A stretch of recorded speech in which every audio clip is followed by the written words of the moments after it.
Back to my channel. आपको इस blog को देखने से पहले चलो शुरुआत से देखते हैं इस ब्लॉग। हेलो फैमिली, ये है छठ का आखिरी ब्लॉग और छठ का तीसरा दिन यानी कि सुबह के अर्घ का दिन। तो अभी सुबह के अर्घ के एक रात पहले मम्मी पूरा पकवान बना रही थी। वैसे आपने सुना होगा कि छठ के लिए सबसे ज़्यादा प्रसिद्ध है ठेकुआ, लेकिन मैं हूँ झारखंड से और हमारे यहाँ ठेकुआ फेमस नहीं है, लेकिन बनता है। ये देखो छठ के यहाँ पे ठेकुआ की तैयारियाँ चल रही है। बट मेरे झारखंड में फेमस है चावल के आटे से बने हुए पूरा, ये सबसे ज़्यादा फेमस है। तो वही मम्मी यहाँ पे बना रही थी, पूरा बनाई है चावल के आटे से। एरसा बनता है जो कि पता नहीं कहीं और बनता होगा कि नहीं। और लास्टली मम्मी बना रही है ठेकुआ। यस, ठेकुआ भी बनता है, लेकिन ऐसा नहीं है कि छठ के लिए ठेकुआ फेमस हो। सब जगह ज़रूरी नहीं है कि बनता हो, बस मैंने कहीं कहीं ही देखा है बनते हुए। बट हाँ, बिहार में ये कंपलसरी है, बट झारखंड में चावल के आटे से एरसा और पूरा बनता है, ये फेमस है। तो यस, झारखंड और बिहार के छठ पूजा में ये थोड़ा सा डिफरेंस है हमारे यहाँ। और यहाँ पे मम्मी तल रही है गर्मा गर्म ठेकुआ। ऐसे तो मुझे खाने का मन कर रहा था, इतना मेरा जीभ ललचा रहा था ना, बट मैं क्या कर सकती थी। एक तो मेरा फास्टिंग भी था और दूसरी चीज़ कि बिना छठ पूजा सुबह के अर्घ बिना दिए हुए हम ये सब नहीं खा सकते हैं, क्योंकि ये सारे चीज़ चढ़ते हैं सुबह को, इसीलिए। और चलो कोई नहीं, एक रात का तो इंतज़ार है। बट बहुत ज़्यादा मन लग रहा था घर में, इतनी ज़्यादा मतलब रौनक थी। सभी के घरों में पूरा पकवान बन रहा था, मतलब इतना ज़्यादा मज़ा आ रहा था। पता नहीं कल कितना शांत लगेगा घर, एकदम से सूना हो जाएगा घर जब छठ पूजा ख़त्म हो जाती है। तो मम्मी यहाँ पे पूरा तले जा रही थी और मैं यहाँ पे बैठी हुई थी। ऐसे मुझे तो अच्छा नहीं लग रहा था, बट मैं चूल्हे के सामने जो बैठी थी ना, आग के पास, तो मुझे बहुत अच्छा लग रहा था, क्योंकि थोड़ी थोड़ी ठंडक भी अब लगने लगी है। और उसके बाद मैं आ गई ऊपर, 11 बज रहे थे लगभग, और मैं आके क्या देखती हूँ कि लिटरली सब कोई सो गए थे, मतलब कोई जगह नहीं था। तो मैं भी आई, लाइट वाइट ऑफ किया मैंने और जल्दी से मैं सो गई, क्योंकि मुझे सुबह 4 बजे ही उठना है, तैयार भी होना है। पूरी रात है, सुबह के बज चुके हैं पक्का 4:15।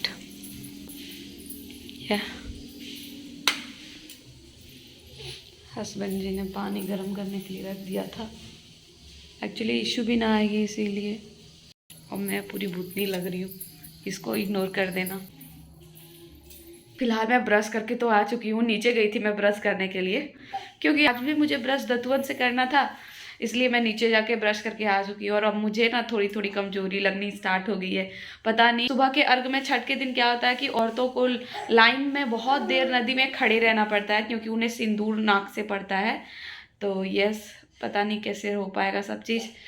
कल से फास्टिंग है और फलाहार भी नहीं मैंने ज़्यादा किया है, और आज इतनी देर खड़ी भी रहना है। चलो, माँ की कृपा रही तो अच्छे से सब चीज़ हो जाएगा। फिलहाल मैं अभी फ्रेश होने जा रही हूँ, फ्रेश होके आती हूँ, उसके बाद फिर मैं आपसे मिलती हूँ। रेडी हो चुके हैं इतनी लेट के बाद, कोई गई भी नहीं भाग। फाइनली इतनी मेहनत के बाद हम लोग सीधी पल्ला साड़ी पहनते नहीं हैं, और जब आज से पहनना पड़ता है छठ के सुबह वाले घाट के दिन, तो बहुत दिक्कत होने लगती है। इस बार हम लोग टाइम पे रेडी हो गए थे, लेट नहीं हुआ था। मैं ऐसा इसलिए बोल रही हूँ क्योंकि पिछले साल हमारा इतना लेट हो गया था कि सभी के घरों के दरवाजे लॉक हो गए थे। हमारे खुद के दरवाजे घर के लॉक हो चुके थे, हमें निकलने की कोई जगह नहीं मिल रही थी। बहुत ज़्यादा मतलब परेशान हो गए थे पिछले साल। बट पता नहीं, एक गेट खुला था तो हमने बहुत ज़्यादा ढूंढा, तब जाके एक गेट खुला था बाहर जाने के लिए, तो उससे हम छठ घाट पहुँचे थे। तो इस बार तो चलो कोई नहीं, अच्छा लेट नहीं हुआ था। यहाँ पे हम सब मिल जा रहे हैं घाट पे। दौड़ के गिरिए सब गिरेंगे तो नहीं है इतना, कुछ याद रहना चाहिए ना सुबह के 11 टाइम का। वही गिरिए, याद रहेगा तब हमेशा के लिए। हाँ, सुबह के टाइम में बहुत जल्दी घाट पे पहुंचना पड़ता है। एक्चुअली सुबह सुबह बहुत ज़्यादा नियम होते हैं घाट पे, शाम को उतना लेट नहीं लगता है, बट सुबह सुबह बहुत कुछ होता है, इसलिए भाभी सब तो लिटरली दौड़ने लगी थी, ये देख लो। बाय बाबू।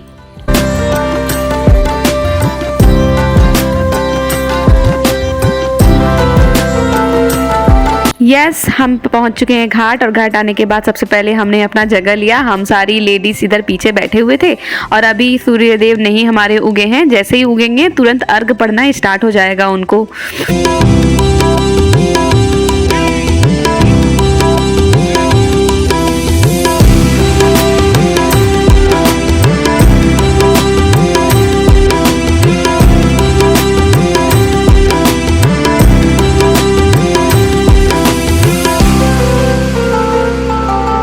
के पापा यहाँ पे यीशु के लेके खड़े हैं क्योंकि कुछ ही देर में अब अर्घ पड़ना स्टार्ट हो जाएगा, तो यीशु के पापा दिलवा देंगे अर्घ।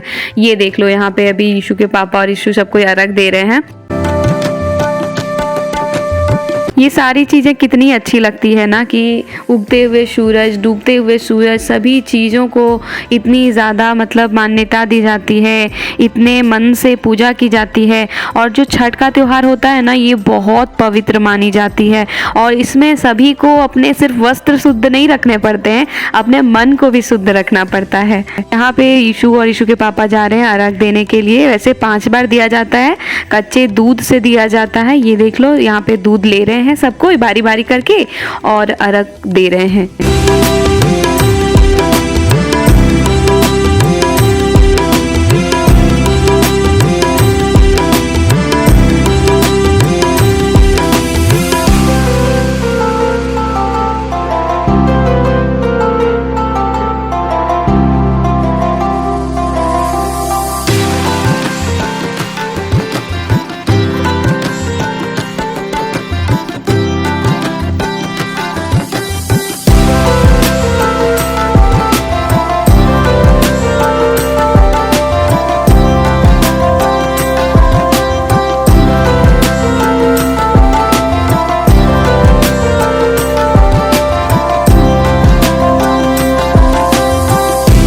सारे जेंट्स बच्चे सब अर्घ दे रहे हैं। यहाँ पे लेडीज अर्घ नहीं देती है आई थिंक। और क्या होता है ना कि जितने भी डाला है यहाँ पे सबको उठा उठा के व्रती के हाथों में रखा जाता है और सब उसमें अर्घ डालते हैं।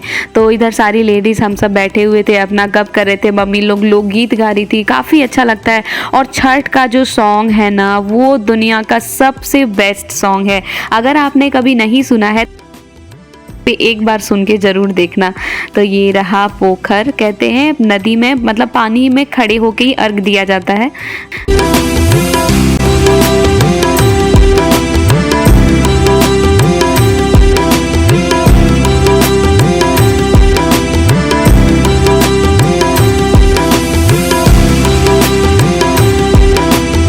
डाला में अर्घ पड़ जाने के बाद अभी केला का जो बड़ा वाला गुच्छा होता है उसमें दिया जा रहा है अर्घ। इसी तरह बारी बारी करके सारे डालों में अर्घ पड़ चुका है यहाँ।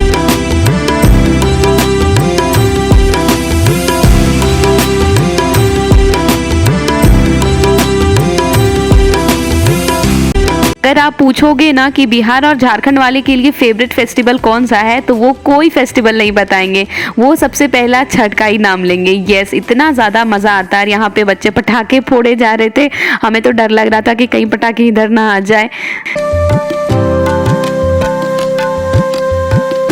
एक एक करके सारे चीज़ों में अर्घ पड़ चुका है। और ये गन्ना का थंब था, इसमें भी हो चुका है, अर्घ पड़ गया है।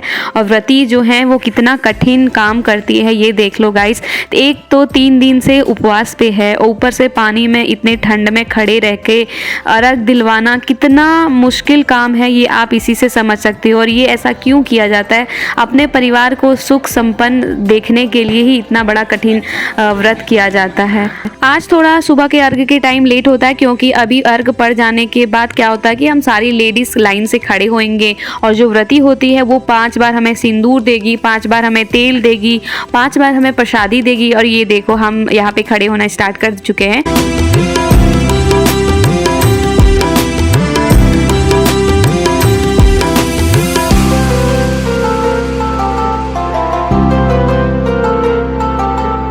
यहाँ पे व्रती हमें देना स्टार्ट कर चुकी हैं। 5 बार तेल देंगी, 5 बार सिंदूर देंगी, 5 बार प्रसादी देंगी। तो ऐसे ही करके 5-5 बार सबको दिया जाता है। काफ़ी अच्छा भी लग रहा था हमें इस तरह सिंदूर लेते हुए। ऐसा टाइम बहुत कम आता है, जब फेस्टिवल ही ऐसा टाइम आता है जब सारी लेडीज जेंट्स सब एक साथ मिलते हैं और इतना मज़ा आता है, इतना अच्छा लगता है।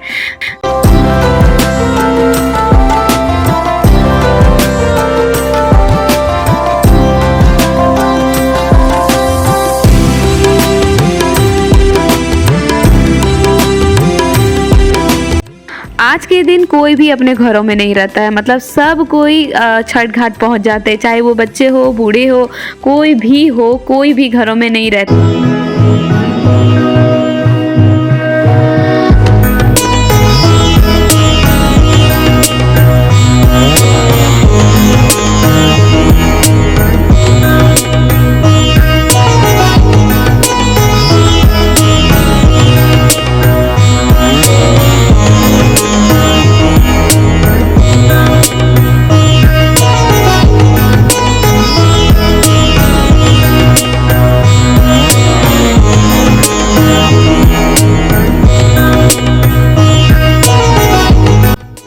ये देख लो, हमारी ईशु मैडम कैमरे को देख के शर्मा रही है। मतलब ऐसा कभी हो सकता है?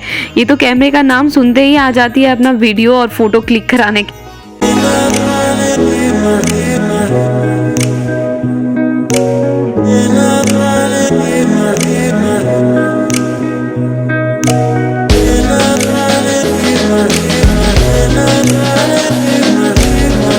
फाइनली सिंदूर लेना समाप्त हो चुका है और अब मैं क्या करूँगी कि हमें जो कोइछा में प्रसादी मिला हुआ रहता है उसको हम रुमाल में बांध के ले जाएंगे। एक्चुअली इस तरह कोइछा में रहने से गिरने का बहुत डर रहता है, क्योंकि बहुत अभी प्रणाम हमें करनी है, इसीलिए तो हम लोग तीनों तो अपना अपना रुमाल ले आए थे घर से धो के, तो उसी में मैं रख लूँगी हम लोग, और फिर उसके बाद प्रणाम करने में आसानी होती है। उसके बाद यहाँ पे जो भी सिंदूर लेने के लिए नहीं खड़े हुए थे उन्हें टीका दिया जाता है, तेल दिया जाता है। और सबसे इम्पॉर्टेंट चीज़ जो व्रती होती हैं गाइस, उनका जो खोला हुआ ये देख लो, ये जो कपड़ा है ना, ये बहुत पवित्र मानी जाती है। इतनी पवित्र कि इससे सारी बीमारियां ख़त्म हो जाती है। ऐसा कहा जाता है कि इस साड़ी से जो भी कोई अपना हाथ पैर मुंह सब पोंछ लेना, उसको कोई भी बीमारियां नहीं रहती है, सब चीज़ खत्म हो जाता है, रोग दोष। हम सब तो लाइन लगा रहे थे जल्दी से उस साड़ी से अपना फेस पोंछने के लिए। एंड वो सब हो जाने के बाद अब जो यहाँ पे डाला है, जहाँ पे रखा गया था डाला, अब हम एक एक करके सब प्रणाम कर लेंगे अच्छे से। मुझे तो डर भी लग रहा था कि कहीं मैं गिर ना जाऊँ, एक तो इतना भारी भरकम साड़ी है और ऊपर से पानी में चलना, तो मुझे डर लग रहा था। मम्मी जी हमें यहाँ बोल रही थी कि जल्दी से साड़ी से अपना फेस वगैरह पोंछ लो, तो हम सब यहाँ पे आ गए हैं साड़ी से अपना फेस वेस पोंछ लेने के लिए। घाट पे सब चीज़ हो जाने के बाद सारे डाला जो है वो उठने लगे हैं, सब अभी आंगन जाएंगे और घर के आंगन में सूर्य देवता के सामने ये सारे डाला समझाए जाएंगे। उसके बाद फिर ये पूजा समाप्त हो जाएगी। तो ये देख लो कितना भारी भरकम डाला है और उन सबको लेना, और यीशु के पापा भी डाला ले जा रहे हैं। अब धीरे धीरे हम सारी लेडीज़ भी पीछे पीछे जाएंगे, वो भी दौड़ के जाना होगा। ऐसा इसीलिए क्योंकि जितने भी डाला ले जाए जाते हैं उन सब के पैर धोने पड़ते हैं, और जो व्रती होती है सबसे मेन उनका पैर धोना होता है। ऐसे तो डाला जो ले जा रहे हैं उनके पैर तो कोई भी बच्चे वगैरह धो देंगे, बट हम बहुए थोड़े से पीछे हो जाते हैं, दैट्स वाई। और यहाँ पे हम लोग सबको पैर धो के सब आंगन आ चुके हैं। अभी सारे जन आंगन में ही है, कोई भी घर नहीं गया, क्योंकि अभी आंगन में डाला को समझाया जाएगा सूर्य देवता के सामने, जो कि व्रती के हाथों से होगा।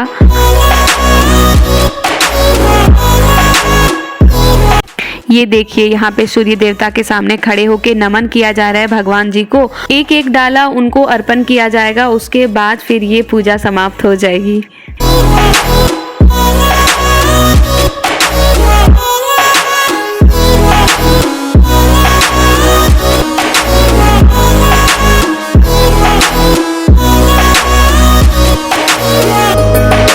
फाइनली डाला समझाने के बाद अब बारी थी प्रणाम करने की, और मेरे घर की सबसे अच्छी बात मुझे यही लगती है।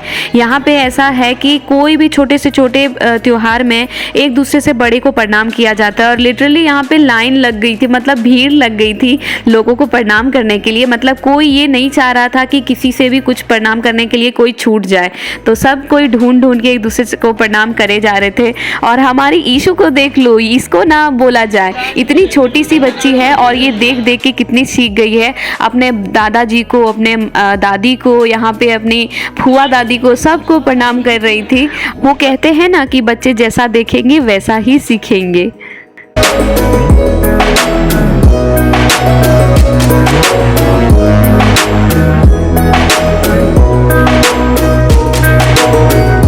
सबको प्रणाम करने के बाद यहाँ पे प्रसादी मिल रही थी, जो कि था वही प्रसादी जो हमें कोइछा में मिला था, वही प्रसादी ये है। तो मैं तो बहुत थक गई थी, क्योंकि मेरा एक दिन पहले से फास्टिंग भी था, और इतने देर खड़े रहना, उसके बाद सबको जा के प्रणाम करना, तो मुझे बहुत थकावट हो गई थी। उसके बाद मैं आई, ड्रेसअप चेंज किया और मैं बैठ गई थी, और मैंने सबसे पहले कुछ खाना खाया, एंड उसके बाद फिर मैं ठीक से ठीक हो। छठ माँ इतनी सत्य है गाइस, मैं आपको बता नहीं सकती। एक्चुअली मैंने कल सुबह से कोई भी फलहाल नहीं करा है, बस रात को एक पपीता खाया था और कुछ भी नहीं हूँ। और इतनी देर छठ घाट पे खड़ा रहना मेरे लिए इम्पॉसिबल था, लेकिन मैं अच्छे से खड़ी रह गई और मुझे कुछ भी नहीं हुआ। तो छठ माँ बहुत ज़्यादा सत्य है। अगर इस तरह दूसरा फास्टिंग रहता जिसमें मुझे बिना फल खाए हुए रहना पड़ता, तो मैं शायद नहीं रह पाती। लेकिन अच्छे से कल मैं फास्टिंग पे भी रह गई, और आज मैं छठ घाट पे इतनी देर खड़ी भी रह गई सिंदूर लेने के लिए, बट फिर भी मुझे कुछ नहीं हुआ। इतनी ज़्यादा धन्यवाद देती हूँ मैं माता रानी को। पीछे हमारी ईशू मैडम खेल रही है अपने भाई के साथ। सो गाइस, इस ब्लॉग को अब यहीं पे करते हैं एंड। मिलते हैं नेक्स्ट ब्लॉग में। कैसा लगा आप लोगों को मेरा छठ ब्लॉग ये भी बताना। बहुत और आज घर एकदम से शांत हो गया है, अचानक से शांत हो गया। मतलब इतने ज़्यादा लोग हैं बट फिर भी शांत हो गया। मतलब एक खुशी का माहौल रहता है, पर्व त्योहार का माहौल रहता है तो अलग ही फीलिंग आती है, लेकिन सब खत्म हो गया तो एकदम सारी शांत हो चुका है। इसी के साथ इस ब्लॉग को करते हैं यहीं पे एंड। मिलते हैं नेक्स्ट ब्लॉग में, तब तक के लिए टाटा बाय बाय। बट जाते जाते चैनल को सब्सक्राइब जरूर कर देना। बाय।